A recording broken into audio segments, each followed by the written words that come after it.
Saudara, kadang-kadang manusia itu kan seperti itu. Makanya firman Tuhan katakan pergaulan yang buruk itu merusak kebiasaan yang baik. Hati-hati kalau kita itu biasa nyantai, biasa malas-malesan, biasa ngelibur, biasa nggak baca firman Tuhan, biasa nggak ibadah, akhirnya nyantai, biasa jadi. Nggak ibadah, biasa, nggak apa-apa.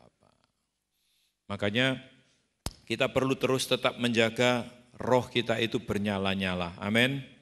Dengan cara bagaimana, saudara?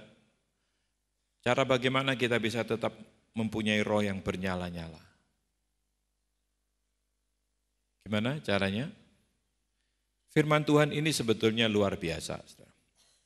Pada awal kalau saudara betul-betul menikmati atau mengamenkan keselamatan di dalam diri Tuhan Yeshua, atau yang banyak orang sana menyebut Tuhan Yesus Kristus. Kami dulu juga mengatakan Tuhan Yesus Kristus, tapi setelah kami tahu nama aslinya, kami lebih mantap untuk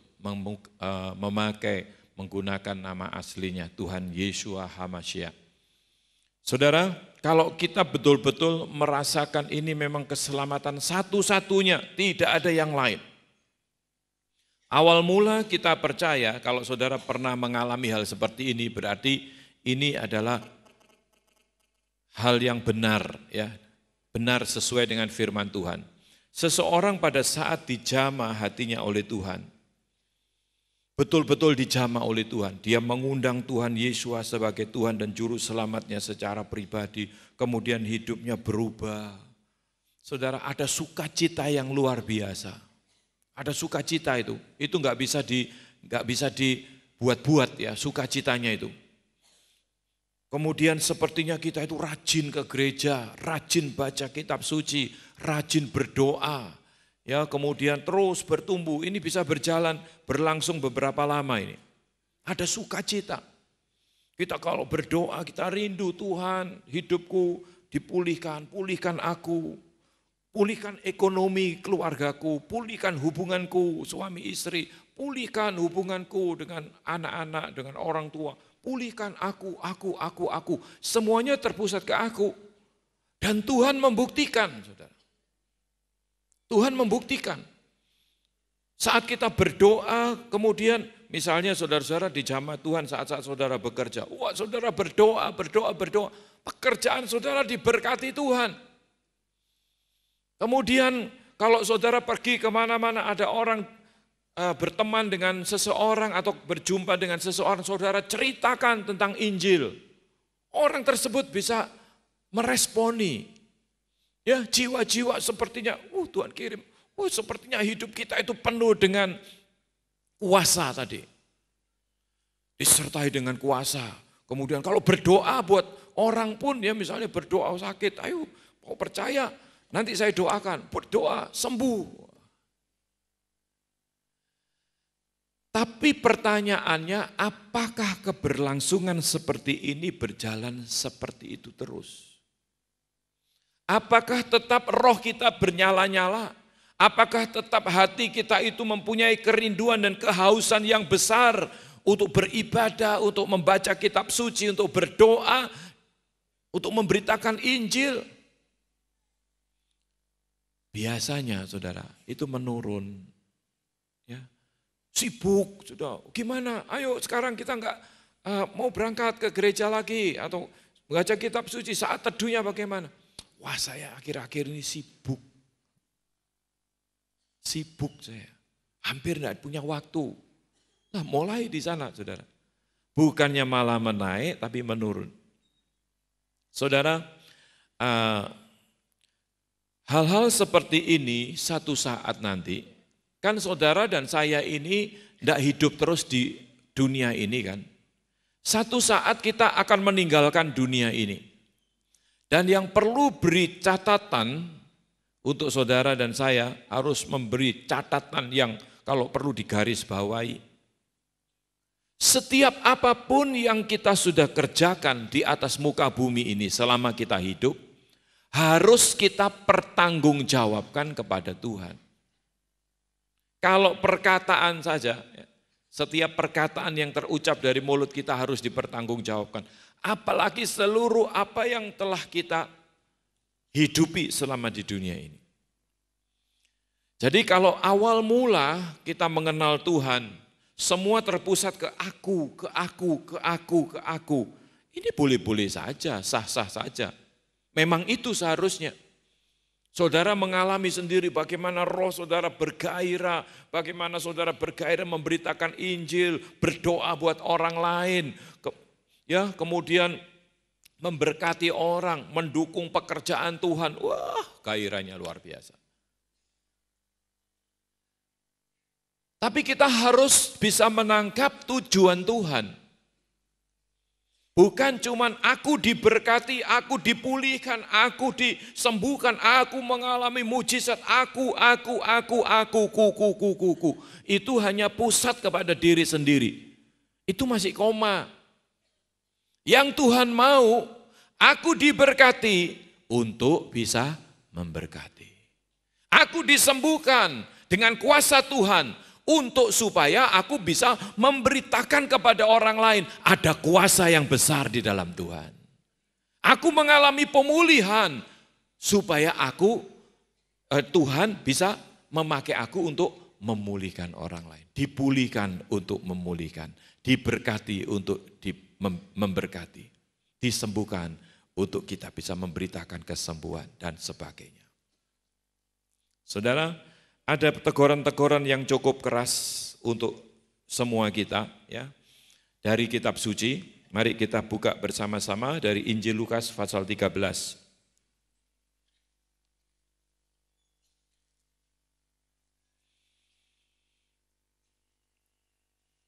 Mulai ayat yang ke-23 kita akan baca. Injil Lukas pasal 13, mulai ayat yang ke-23 kita akan baca. Nanti sampai ayat yang ke-27 dah. Di situ dikatakan demikian, dan ada seorang yang berkata kepadanya, Tuhan, sedikit sajakah orang yang diselamatkan? Jawab Tuhan Yesus kepada orang-orang itu, berjuanglah untuk masuk melalui pintu yang sesak itu. Sebab aku berkata kepadamu, banyak orang akan berusaha untuk masuk, tetapi tidak akan dapat. Jika tuan rumah telah bangkit dan telah menutup pintu, kamu akan berdiri di luar dan mengetok-ketok pintu sambil berkata, Tuan, bukakanlah kami pintu. Dan ia akan menjawab dan berkata kepadamu, aku tidak tahu dari mana kamu datang. Maka kamu akan berkata, kami telah makan dan minum di hadapanmu, dan engkau telah mengajar di jalan-jalan kota kami. Tetapi ia akan berkata kepadamu, aku tidak tahu dari mana kamu datang. Enyahlah dari hadapanku, hai kamu sekalian yang melakukan kejahatan. 28, di sanalah akan terdapat ratap dan kertak gigi, apabila kamu akan melihat Abraham dan Ishak dan Yakub dan semua nabi di dalam kerajaan Elohim, tetapi kamu sendiri dicampakkan keluar, dan seterusnya. Sampai di sini aja.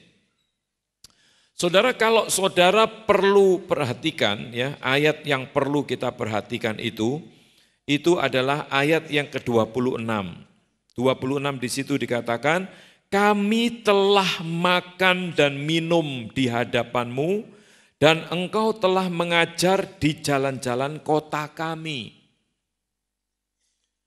Saudara, maksud kalimat ini sebetulnya, ini adalah untuk awal mula seseorang yang baru mengenal Tuhan. Tidak apa-apa saudara ikut Tuhan mengharapkan supaya hidup kita diberkati. Tidak apa-apa, Tuhan pasti buktikan kok. Tidak apa-apa hanya sekedar untuk makan minum kalau kita itu baru mengenal Tuhan.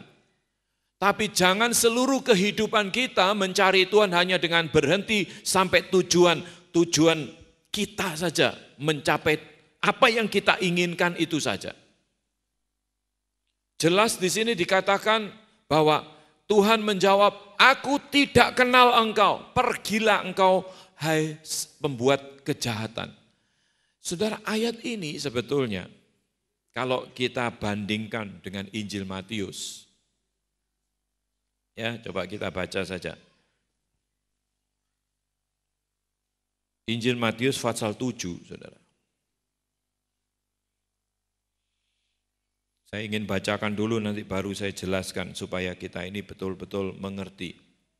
Injil Matius pasal 7, kalau saudara baca mulai ayat yang ke-13, itu berbicara tentang hal yang sama dengan Lukas pasal 13 tadi. Ayat 13 dan 14, masuklah melalui pintu yang sesak itu, karena lebarlah pintu dan luaslah jalan yang menuju kepada kebinasaan, dan banyak orang yang masuk melaluinya. Karena sesaklah pintu dan sempitlah jalan yang menuju kepada kehidupan, dan sedikit orang yang mendapatinya. Itu sama dengan berjuanglah, di dalam Lukas tadi katakan, berjuanglah untuk masuk melalui pintu yang sesak itu. Berjuang, saudara. Kata berjuang ini adalah satu tindakan yang perlu saudara dan saya miliki. Kita nggak bisa kita nunggu atau pasif, pasrah saja, tapi dari kita sendiri harus berjuang.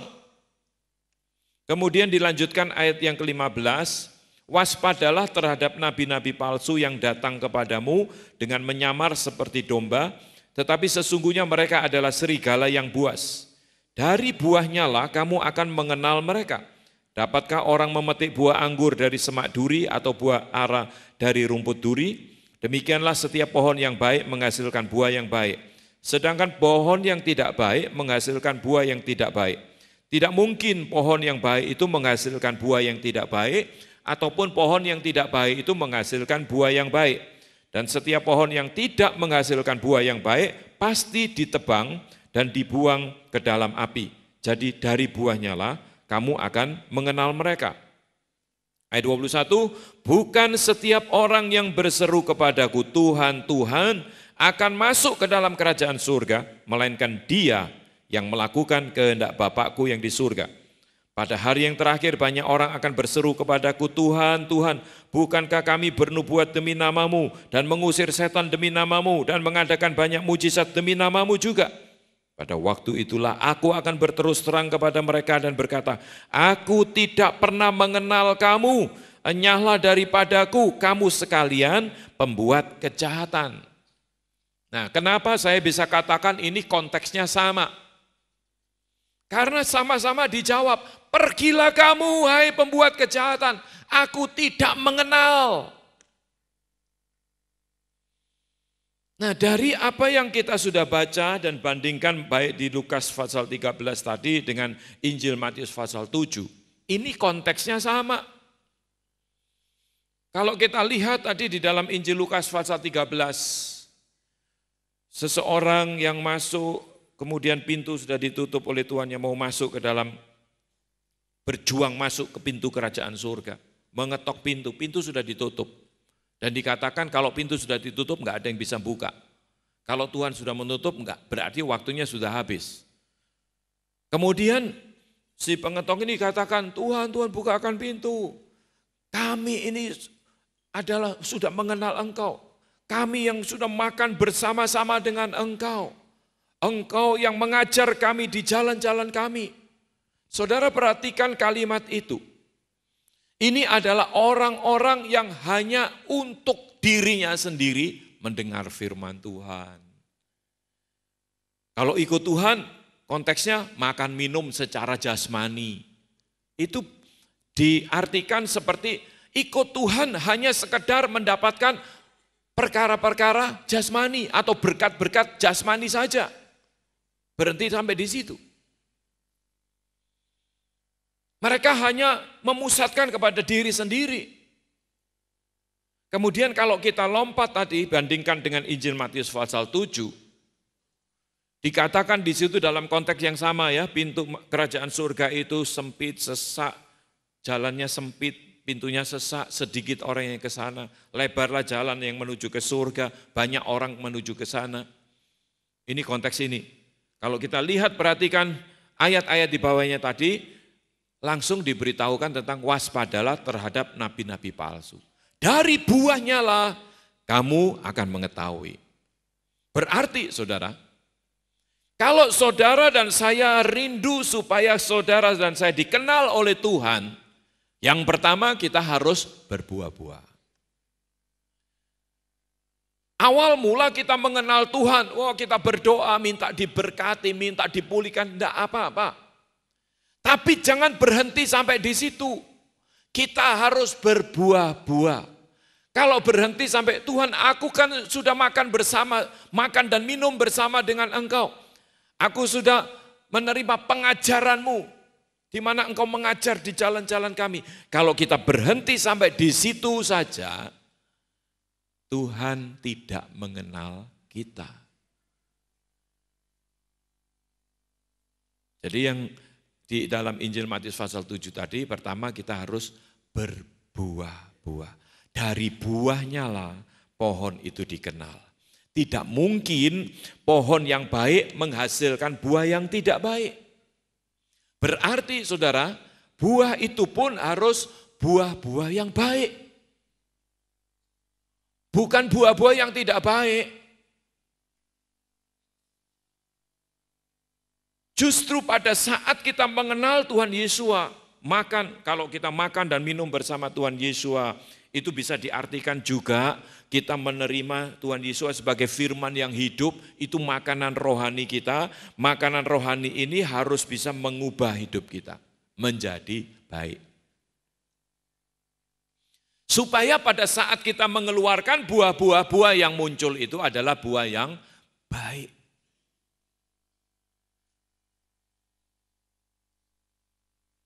Kalau enggak, Tuhan enggak kenal kita loh. Buat apa kita selama di dunia buang waktu, kita sediakan waktu beribadah, kita baca kitab suci, tapi hidup kita enggak diubahkan. Hidup kita tetap hidup cara-cara dunia. Tetap duniawi, semua apa yang digunakan oleh orang-orang dunia juga kita gunakan dalam hidup kita. Pada saat seseorang mengenal Tuhan Yesus, firman Tuhan berkata, jadi siapa yang ada di dalam Kristus, dia adalah ciptaan baru.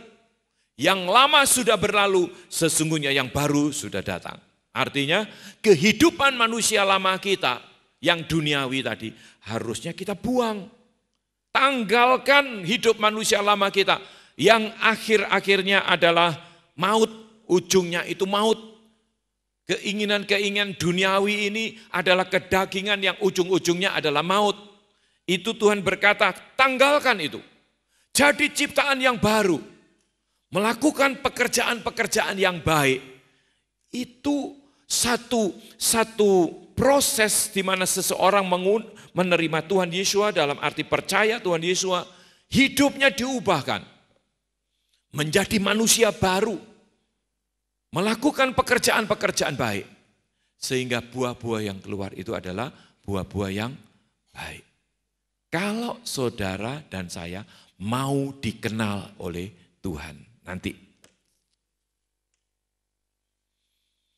Kalau enggak, Tuhan aku sudah ke gereja Bukit Sion, aku sudah ini, tahu ayat-ayat ini. Tapi firman yang kita dengar itu tidak mengubah hidup kita. Kita tidak menjadi manusia baru, tidak berbuah-buah. Tuhan akan jawab loh, pergilah kamu. Aku tidak kenal siapa kamu, hai pembuat kejahatan. Malah disebut pembuat kejahatan. Jadi kalau saudara dan saya mau dikenal Tuhan, yang pertama berbuah-buah. Dari buahnya lah kita akan ketahuan. Pohonnya baik enggak? Padahal sebetulnya yang normal, begitu seseorang percaya Tuhan Yesus, hidupnya diubahkan. Menjadi ciptaan baru. Yang lama ditanggalkan, yang baru muncul. Dan ini yang mengeluarkan buah. Yang kedua, saudara, kalau kita lihat tadi, ya,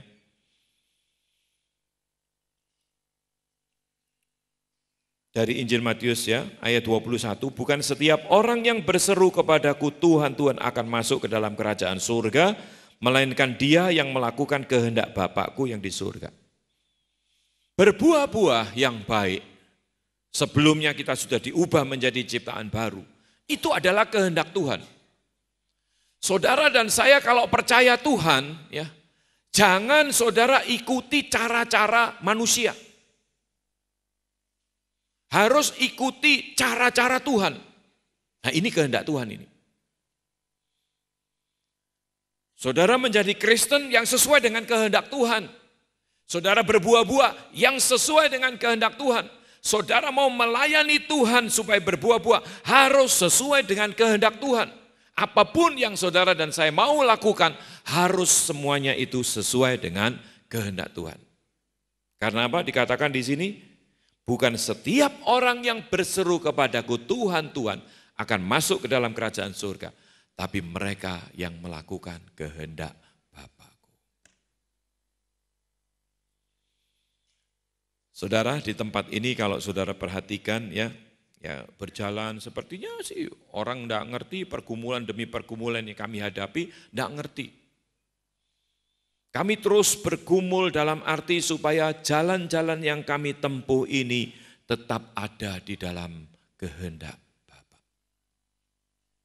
Enggak sembarangan.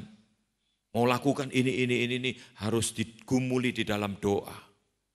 Kalau Tuhan memberikan lampu hijau, kita jalan terus.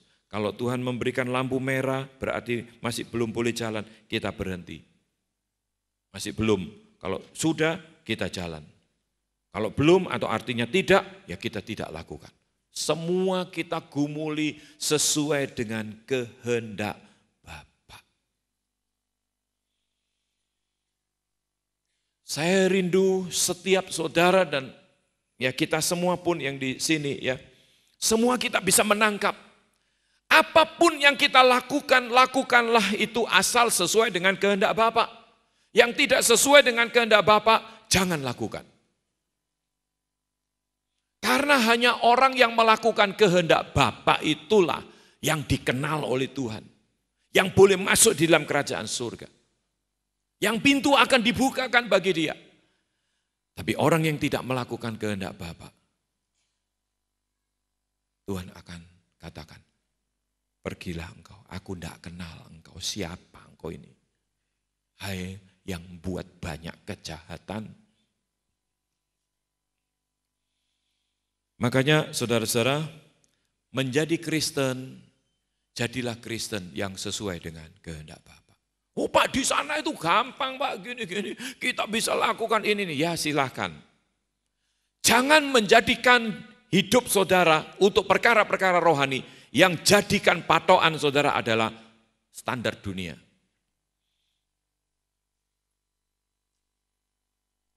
Saudara, semua harus kita sesuaikan dengan kehendak Bapa.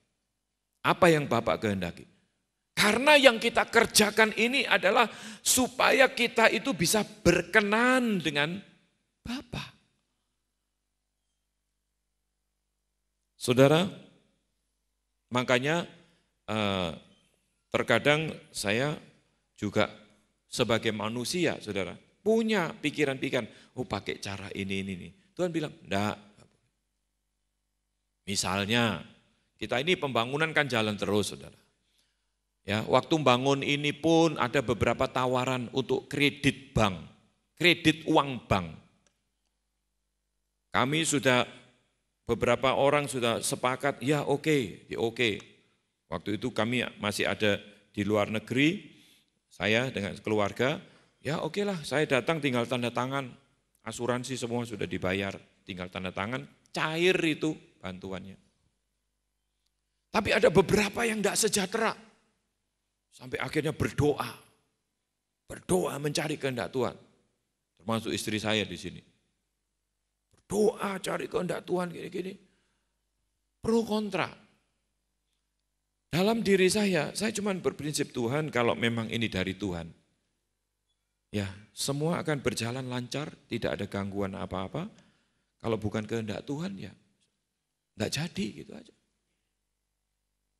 Bagaimana kita bisa menyelesaikan ini? Karena itu waktu itu mau dibuka pembukaan, saudara. Ada beberapa yang belum selesai, harus diselesaikan, dikebut. Saya prinsipnya cuma begini, kalau kita mau buka untuk dipakai ibadah, keuangan kita harus 0, tidak ada hutang di luar. Hutang pasir 1 bak, kol itu aja, kol-kolan mobil itu aja, gerobak, 1 gerobaknya jangan. Harus tidak ada hutang. baru kita buka. Saudara, dalam pergumulan itu memang tidak gampang. Begitu saya pulang dalam perjalanan ke sini, saya terus berdoa. Lama-lama tadinya ada ketakutan, harus melunasi sekian miliar. Ini baru selesai, kebutuhan sekian miliar. Saya berdoa, ya mulai saya tidak khawatir. Kalau memang itu kehendak Tuhan, tidak dengan cara kredit pun Tuhan akan penuhi. Tidak tahu caranya bagaimana, saudara. Ya, caranya bagaimana. Kemudian saya datang, ketemu dengan orang banknya. Wah, orang banknya ya seperti nggak ada apa-apa. Ya, sudah biasa ini, banyak gereja-gereja yang sudah kami jadi nasabah kami karena kredit. Dari situ saya tahu, ternyata banyak gereja-gereja kalau bangun itu pakai kredit bank. Oh ini. Tambah tidak sejahtera saya. Tambah tidak sejahtera. Dengan tahu gini tambah tidak sejahtera. Wah ini. Bukan malah sejahtera. Boloyake. Enggak. Saudara, jadi Kristen itu harus punya pendirian. Jadi Kristen itu jangan cuman seperti Kristen yang Raja Wali ya. Saudara, kita tahu kan Raja Wali itu kalau terbang tinggi kan. Sendirian atau rame-rame. Kalau yang rame-rame burung apa itu? Emprit, saudara. Jadi orang Kristen, jadilah Kristen Raja Wali, jangan Kristen emprit. Kalau Kristen emprit itu, ya, Kristen emprit itu, ake boloi, mati-mati bareng, urip-urip bareng. Enggak, saudara. Kristen itu yang Tuhan mau adalah Kristen Raja Wali. Dengan saya tahu begitu, kok banyak gini ternyata. Di Surabaya ini, gereja-gereja di Surabaya. Saya malah duk-dik enggak sejahtera. Akhirnya, sebentar ya, saya enggak mau tanda tangan. Sebentar saya minta waktu. Saya mau bicara dengan beberapa pengusaha, bendahara gereja, terus ini saya bilang, gimana? Kemudian mereka punya ide, udah kalau enggak sejahtera enggak usah dilanjutkan. Ini uang, asuransi segala sudah bayar, ya udah. Lebih baik kita rugi. Waktu itu berapa? 6,5 juta atau 7,5 juta. Tahun 2004.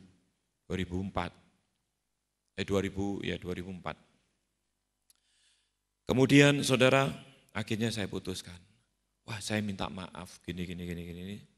Kami akan menempuh jalan yang lain. Gimana Pak, ini sudah tinggal tanda tangan, besok cair. Tinggal secara manusia kan dapat kemudahan, saudara. Kalau itu bisnis ya silakan. Tapi gereja bukan bisnis. Gereja ini rumah Tuhan.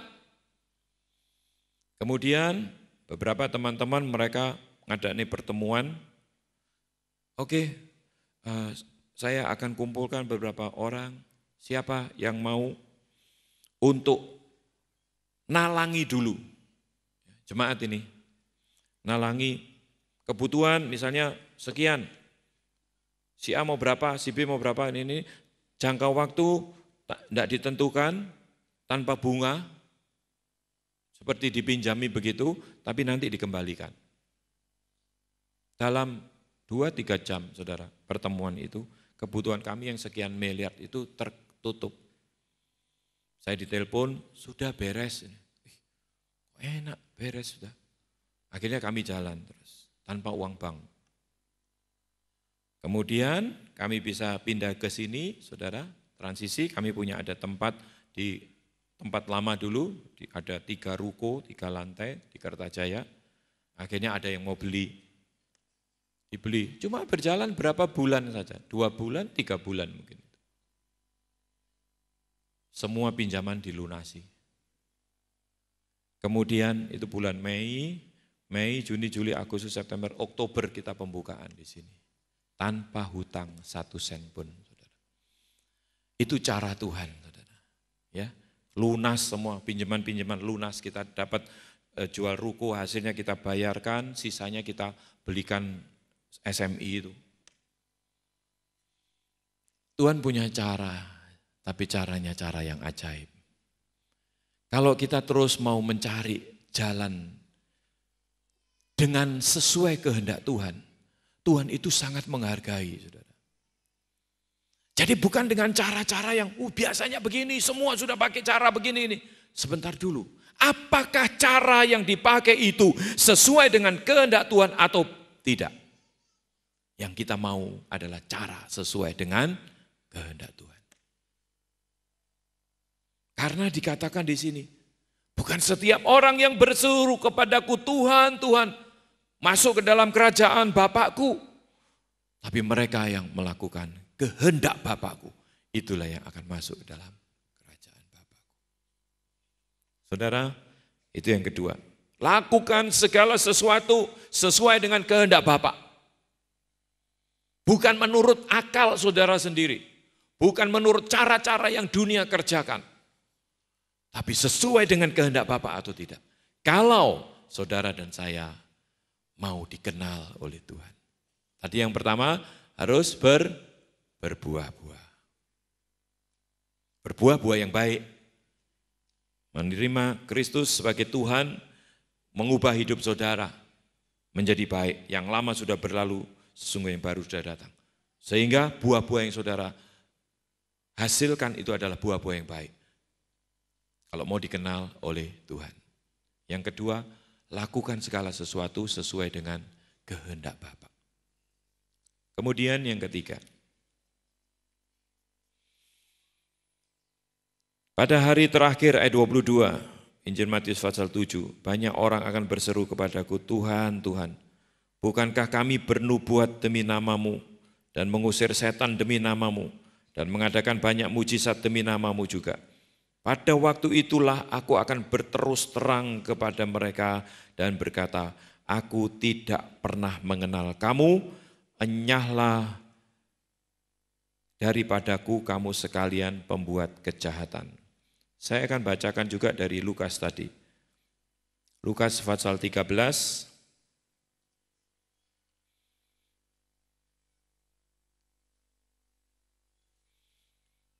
Ayat yang ke-27, tetapi ia akan berkata kepadamu, aku tidak tahu dari mana kamu datang. Enyahlah dari hadapanku, hai kamu sekalian yang melakukan kejahatan. Tuhan tidak mengenal orang-orangnya yang tidak berbuah-buah, yang tidak melakukan kehendak Bapa. Di mata Tuhan itu adalah jahat. Enyahlah engkau, diusir loh sama Tuhan, saudara. Yang ini ngomongnya kan ayat 26. Kami telah makan dan minum di hadapanmu dan engkau telah mengajar di jalan-jalan kota kami. Dijawab, aku tidak kenal engkau. Pergilah kamu sekalian yang membuat kejahatan. Tapi di Injil Matius pasal 7 ayat 22 yang mengatakan, aku ini sudah bernubuat demi namamu, mengusir setan demi namamu, mengadakan banyak mujizat demi namamu. Jawabannya sama, pergilah engkau, aku tidak kenal engkau, hai yang membuat banyak kejahatan. Jawabannya sama. Saudara, kita mesti belajar bahwa yang menjadi patokan atau ukuran iman saudara dan saya itu adalah firman Tuhan. Bukan tanda-tanda heran, bukan mujizat, bukan nubuatan, bukan apa dan sebagainya. Banyak orang Kristen berpatok kepada nubuatan. Kemana-mana mencari nubuatan. Saudara, saya tidak berkata bahwa setiap nubuatan itu salah atau bukan dari Tuhan. Di sini pun kadang-kadang kalau Tuhan gerakkan ada nubuatan-nubuatan. Bukan nubuatannya yang salah. Tapi motivasi hati kita. Kalau kita sudah menempatkan nubuatan ini segala-galanya untuk memacu iman kita. Ini hal yang bahaya. Hanya untuk diri sendiri. Aku sudah makan dan minum bersama dengan engkau. Aku sudah mendengar pengajaranmu di jalan-jalan kami. Aku. Aku sudah bernubuat demi namamu. Aku sudah melakukan mujizat demi namamu. Aku. Coba saudara perhatikan. Kalau mujizat terjadi, biarlah itu kemuliaan untuk Tuhan, bukan untuk diri kita. Sebab kuasa itu datangnya dari Tuhan. Kalau ada nubuatan yang menegur kita, itu dari Tuhan. Kalau itu dari Tuhan, itu akan membangun iman kita. Tidak ada masalah. Atau mungkin saudara dipakai untuk bernubuat untuk seseorang. Tahu-tahu saudara bernubuat, terjadi. Saudara dipuji, disanjung. Pujian berhenti sampai di dalam diri saudara. Aku telah bernubuat demi namamu. Aku telah melakukan mujizat demi namamu. Fokusnya itu pada akunya. Aku yang sudah membawa banyak jiwa. Aku yang sudah mendukung banyak uang untuk pekerjaan Tuhan. Aku sudah ini, aku. Saudara, orang-orang yang terpusat hanya kepada diri sendiri, apapun yang dilakukan, Tuhan akan menjawab, pergilah kamu. Aku gak kenal kamu, hai pembuat kejahatan. Saudara, hal yang sangat penting untuk saudara dan saya ketahui. Mari kita itu terbentuk menjadi seorang Kristen yang sesuai dengan kehendak Tuhan. Orang Kristen banyak, tapi kenapa dikatakan berjuanglah untuk masuk pintu yang sesak, jalan yang sempit, karena sedikit orang yang masuk ke sana. Matius berkata tadi, masuklah melalui pintu yang sesak, lebarlah pintu yang luaslah jalan yang menuju kepada kebinasaan. Dan banyak orang masuk melaluinya. Karena sesaklah pintu dan sempitlah jalan yang menuju kepada kehidupan. Dan sedikit orang yang mendapati. Kenapa dikatakan sedikit orang? Banyak orang mau jadi Kristen itu tidak mau jalan sempit. Maunya jalannya yang lebar-lebar, semua lancar-lancar. Haleluya, puji Tuhan, berkat datang, berkelimpahan. Oh amin, Tuhan sudah menjadikan saya orang yang makmur, orang yang ini. Tapi kalau diajar, kita harus pikul salib, menyangkal diri. Pintu menuju ke surga itu sesak, sempit jalannya. Waduh, gak enak. Saudara perhatikan aja ya, menjadi orang Kristen, kalau misalnya yang katanya perayaan-perayaan yang menggembirakan itu ya, yang banyak penggembira-penggembiranya juga, banyak orang yang datang. Seminar-seminar yang bicara tentang kesuksesan, tentang kemakmuran, tentang berkat, banyak orang berbondong-bondong. Coba kalau seminar tentang doa syafaat,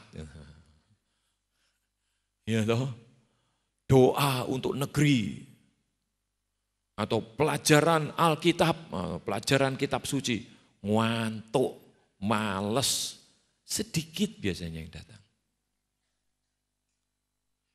Saudara ketawa itu artinya apa? Ketawanya itu ketawa dengan maksud apa? Saudara, iyo, atau saudara sadar atau ketawa, wis biasa Pak kalau kayak ngono itu. Jangan saudara, jadilah Kristen-Kristen Raja Wali. Biar sendiri kita tetap maju. Biar tidak ada yang nemani sama-sama buarangan, apalagi rame-rame. Kita tetap maju, terbang tinggi malah. Itu Kristen Raja Wali. Berdoa. Ada acara doa yang datang sedikit, enggak apa-apa, maju. Kristen Raja Wali namanya kok. Maunya itu yang rame-rame, itu Kristen emprit, saudara.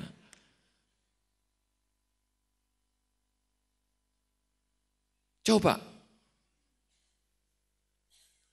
burung emprit itu kecil.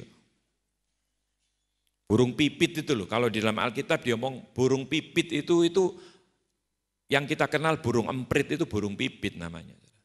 Coba saudara perhatikan, kalau misalnya terbang semua, terbang, berhenti di suatu tempat. Misalnya dilempar, Bu bareng, ayo rame-rame. Mangan ora mangan pokok ngumpul.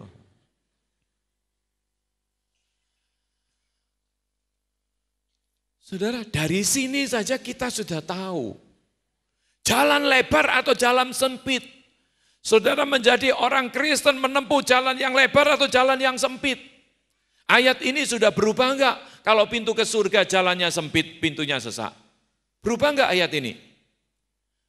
Ayo saya tanya, jalan ke surga, mau masuk surga, gampang apa sulit? Sulit. Nah, sudah tahu sulit kok nyantai. Sulit. Sebab ayat ini gak pernah berubah. Kalau ngomong sesaklah pintu dan sempitlah jalan yang menuju kepada kehidupan yaitu surga. Ini tetap ayatnya, saudara. Nggak kemudian, oh jadi Kristen, pokoknya ngaku percaya, ya wis masuk surga. Yang bilang siapa? Itu Alkitabnya ngomongnya gini. Pintu sesak, jalan sempit. Makanya saudara, ayo kita bersama-sama, kita ke tempat ini, saya percaya saudara merindukan surga kan, amin. Semua kita mau masuk surga kan? Nah menuju ke surga itu pintunya sesak, jalannya sempit. Padahal datang ke gereja nggak ada apa-apa, kesenggol gini aja. Kok nyenggol-nyenggol sih? Wes minggu depan nggak ke gereja lagi. Disenggol doang kok. Padahal yang nyenggol itu ya nggak sengaja. Yang sering saya ceritakan itu orang mobilnya baru keserempet parkir di gereja. Seumur hidup saya nggak balik ke gereja. Sampai mati memang dia nggak pernah lagi ke gereja. Jangan gampang-gampang ngomong seperti itu. Apa artinya sih mobil beset, masukkan bengkel ya udah beres. Tapi artinya sangat besar kalau saudara dan saya tidak masuk ke dalam kerajaan surga. Saudara, mau berubah hidup, kenapa? Apa beratnya? Kalau mau diubahkan, ya ikuti saja apa yang nasihat firman Tuhan katakan. Firman Tuhan ini harus menjadi cermin mengubah hidup kita. Mau berubah, kenapa? Ya supaya saya dikenal sama Tuhan. Pada saat nanti kalau sudah selesai waktu saya di dunia, saya datang kepada Tuhan. Tuhan ini aku, masuklah hai engkau hambaku yang baik dan setia. Itu loh saudara. Bukan malah ditolak pintu ditutup ketok-ketok Tuhan aku sudah bernubuat demi namamu. Aku sudah melayani engkau. Aku sudah begini, aku sudah begini. Gini. Aku tidak kenal engkau. Pergilah engkau hai pembuat kejahatan. Saudara pilih yang mana? Satu saat itu semua akan ngalami loh. Termasuk saya. Satu saat semua apa yang kita kerjakan kita pertanggungjawabkan kepada Dia. Tapi begitu kita datang, engkau hamba yang baik. Kalau diberi 2 talenta dikembangkan jadi 4 talenta. Terus dikembangkan terus. Dipercaya 5 talenta jadi 10, dipercaya lagi. Yang 1 talenta dipendam. Orang yang diterima itu adalah yang melipat gandakan apa yang Tuhan percayakan kepada kita. Dilipat gandakan, berbuah-buah. Sampai Tuhan bilang, masuklah hai engkau hambaku yang baik, yang setia, ke pesta perjamuan Bapakku. Luar biasa ya. Jangan sampai saudara, satupun di antara kita, pada saat nanti kita datang kepada Tuhan, pintunya ketutup, terus ada suara, pergilah engkau, aku tidak kenal engkau. Nah bagaimana supaya saudara dan saya bisa dikenal oleh Tuhan? Jangan ke gereja hanya mencari keuntungan bagi diri kita sendiri. Tapi mulai berbagilah supaya kita berbuah-buah. Melayani Tuhan sesuai dengan talenta dan karunia yang Tuhan telah percayakan kepada kita.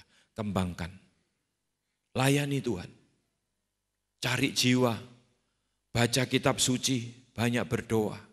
Tidak enak Pak, ya memang jalan ke surga sempit, pintunya, jalannya sesak, pintunya sempit, tidak enak memang. Tapi kalau saudara Itu tidak enak, itu cuman sebetulnya awal-awal aja kok saudara. Kalau saudara sudah terbiasa berdoa di dalam hadirat Tuhan. Kemudian kalau saudara berdoa yang tidak tenggelam dalam hadirat Tuhan, tidak enak semua justru. Saudara akan haus dan lapar akan hadirat Tuhan. Justru saudara akan semakin rindu, semakin rindu, semakin rindu. Baca kitab suci juga begitu. Kalau saudara sudah membaca, kemudian sudah menemukan ayat-ayat yang berbicara, yang menjadi rema bagi kita, kemudian terjadi kita alami, itu menyukakan sekali saudara. Sangat menyukakan. Perjalanan hidup kita yang mau kita sesuaikan dengan kehendak Bapa, itu sama atau identik dengan sesuai dengan firman Tuhan. Kehendak Bapa itu sudah ada di firman Tuhan ini. Saudara. Jalani hidup ini sesuai dengan kehendak Bapa, sesuai dengan firman Tuhan. Mulai mencari jodoh. Jangan sembarangan ketemu di jalan, omamu ndi, janjian ya, 3 wulan maneh kawin. Saudara, bukan itu ya. Saudara harus gumuli, berdoa. Mending kalau sudah punya rencana menikah. Mungkin tahun lalu atau berapa waktu yang lalu, ada seseorang datang setelah ibadah begini. Dia orangnya yang katanya selama ini sudah berbuat dosa, kumpul kebo katanya. Saya hari ini, saya mau berhenti Pak. Berhenti Bu, ngomong sama istri saya. Suaminya bukan suami, itu suami orang, tapi dia kumpul kebo sama dia. Dikejar-kejar terus sama Tuhan, berhenti, dicari-cari, minggat, wah apa mau dipukuli, disiksa, tapi dia saya mau tetap ikut Tuhan. Saudara, kalau Roh Kudus berbicara untuk meninggalkan dosa, tinggalkan. Jangan dipelihara. Dosa apapun, kalau Roh Kudus bicara sesuatu, enggak lah. Ya sudah, ngerti enggak ngerti, taati saja. Enggak lah, saya enggak mau ini. Mungkin saudara yang bekerja, saudara punya kesempatan untuk bisa korupsi uang perusahaan tanpa orang tahu, mungkin ada kesempatan. Tapi begitu saudara mau lakukan itu, hati rasanya hilang, damai sejahtera, didung, enggak enak semua, gini. Lebih baik jangan lakukan. Itu warning, itu satu peringatan untuk saudara. Mungkin saudara yang biasa lakukan gini, hubungan suami istri baik-baik, kemudian satu saat pisah jauh gini, tergoda yang suami atau yang istri tergoda. Ternyata enggak selalu suami yang tergoda, istri juga banyak yang tergoda. Istri yang kesepian juga banyak. Digoda-goda akhirnya, waduh ini kalau saya sama dia kan lebih enak gini, enggak tahu siapa-siapa, mulai. Tapi saat saudara lakukan, duk, enggak enak semua. Stop, jangan lakukan. Hidup sesuai dengan kehendak Tuhan itu sebetulnya tidak sulit kalau saudara sudah terbiasa. Justru saudara bisa menikmati. Kalau berdoa tanpa hadirat Tuhan, aduh rasanya ampang semua, sepo. Ibadah pun tanpa membawa sesuatu yang dibawa pulang, tanpa ada berkat-berkat rohani, rasanya seperti hidup ya gini-gini aja. Saudara, ayo kita mau menjadi orang Kristen Raja Wali. Jangan Kristen prit. Dengan cara bagaimana? Berbuah-buah, melakukan kehendak Bapa. Kemudian apa? Apa tadi?